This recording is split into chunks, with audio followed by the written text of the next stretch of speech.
Anything that's great, reliable, or dependable, it doesn't happen overnight. It comes from consistent action. Now, if you think about something that you do consistently, even something as simple as brushing your teeth every morning and every night, you think it takes a minute each time you do it. Now, it would seem ridiculous if you said, I'm just going to add up all of those minutes over 6 months and I'll brush my teeth for 6 hours before I go to the dentist. It's ridiculous because it's not about just how much time you put into something, it's the consistency with which you do it. Hi everyone, I'm Carla Johnson, and on this episode of Take 10, I'll be talking about why consistency rules and why it's the foundation of keeping in touch with your customers and building those relationships that is the key to helping you grow your business. I'm excited to partner with the team at Allegra Marketing Print Mail for Take 10, where we take 10 minutes to talk about one tool that will help you be more successful in your business. When I talk about consistency, I'm talking about having a regular, steadfast cadence to how you do something. It seems kind of funny to think that we would need to define something like consistency, but consistency is really important in business because how you behave, what you say, how you act and behave over time really is the key to how people perceive you and your business. And that's the foundation to whether or not somebody trusts you. This is because people who have this positive approach to consistency, they're dependable, they're reliable, they're accountable. It's because it takes discipline to be consistent. If you think about any new skill that you might have learned over time, something like learning to play the piano or maybe shoot hoops for basketball, it all came about because you took consistent action over a long period of time. For what we're talking about today, there's 5 things where I want you to think about where consistency rules. And these are areas of a business that really make a huge difference, but a lot of people and a lot of companies, they really shortchange them.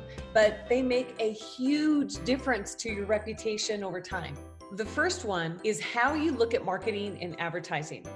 One of the knee-jerk reactions people have when the economy turns sour is to cut everything that they think is an expense and that it doesn't bring money in the door. And you know what? Most of the time, marketing and advertising are the first things to go. This is a huge mistake. And there's a reason why these are the most important parts of your business that you need to invest in. And here's why. The whole reason that companies start to panic during these times is because customers are buying differently and they've changed their behavior. They're making decisions differently and they're thinking differently than they did before. But this is exactly why it's so important to make sure that you invest in marketing and advertising in this time, because all of what we do starts with knowing customers better.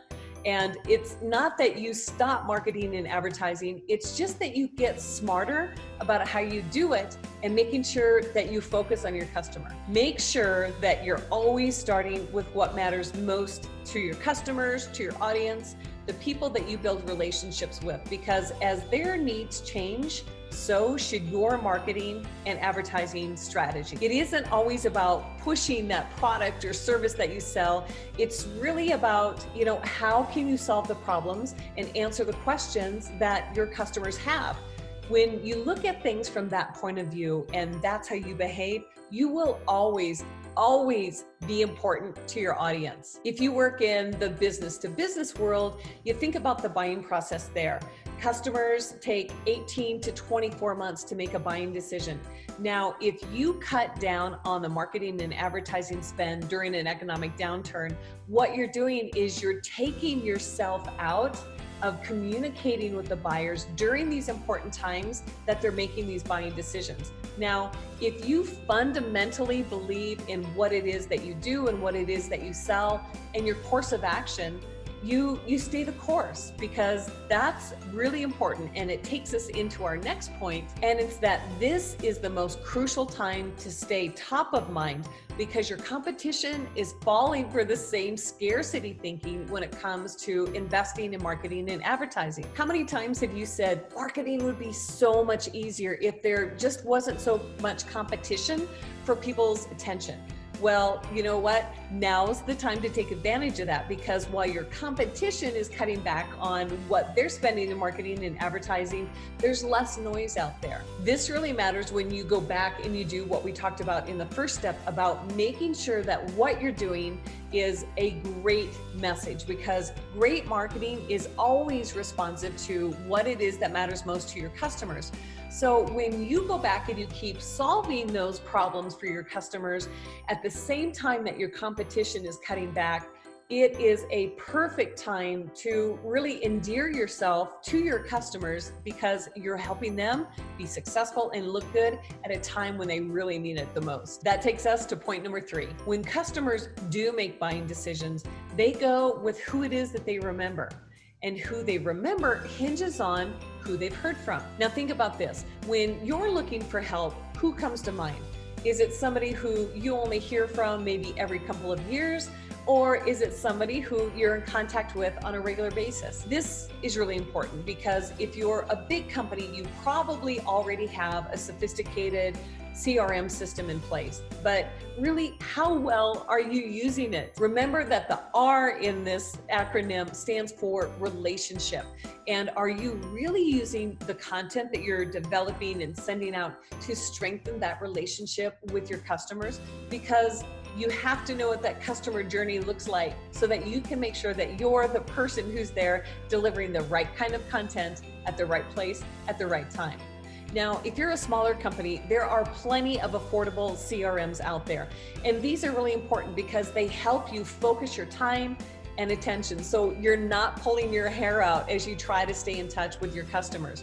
And it helps you be smart so that you have more time to be creative with how you stay in touch. I want to share an example with you. This is a note card from my friend Melanie Spring. Now, Melanie is a speaker, but she's also an amazing speaker coach, and she has a boot camp that runs several months long.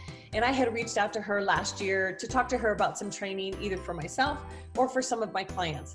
You know, it wasn't the right time, but Melanie has done an amazing job of doing little things that help her keep in touch with me so that she's top of mind. And for instance, yesterday she sent me that little card. She also sent me some of these little stickers. Where you're awesome. Where you're awesome. I speak with confidence. And little things about, you know, looking at the journey of a speaker and what's really important. Now, I love these things because this is how she stands out. This is how she stays in touch, but it feels real. It feels personal because it is, but she's always top of mind for me. Now, the next point that I want to talk about is the 4th reason that it pays to stay consistent, is that keeping your brand in front of your customer is key for bouncing back sooner, but also getting a bigger recovery. Now, this goes back to my earlier point about trust. And I know what you're thinking is that my clients know me. I've worked with them for years, and of course they keep me in mind. But actually, that's not always the case. And it isn't because they have malintent, they're just forgetful. There's so many things that are going on in their head. Their lives are busy. They have lots of deadlines. And when somebody comes to them and asks them a question about who do you know who does a great job with putting together workshops, even though you may have done that for 5 years, for whatever reason, they're forgetful.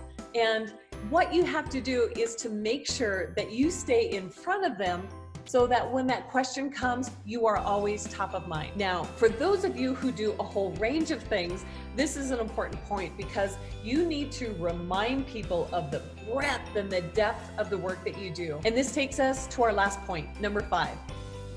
Show up in unexpected ways. If you do the same thing as everyone else does to stand out, guess what?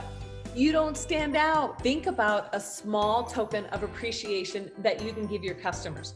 For example, I have this little plant that I keep on my desk that one of the companies that I work with gave me, and it sits on a little pad that says, "We want to grow with you." Now for me, I love this. It's something simple, it's something unique. That's what I want you to do, is think about unique ways that you can show up in the daily life of your customers and also give them a little bit of delight. Something different that's not another coffee mug, that's not another mouse pad, something that shows your personality as a brand. There you have it. 5 ways to make sure that consistency rules for how you stay in touch with your customers. If you'd like ideas for how you can make sure that you're consistent with the relationships that you have with customers, make sure to reach out to your local Allegra marketing print mail representative. They are a fabulous thinking partner for coming up with all sorts of fresh approaches to help you grow your business and really reinforce the relationships that you have with your customers. I'm Carla Johnson, and I'll see you next time on Take 10.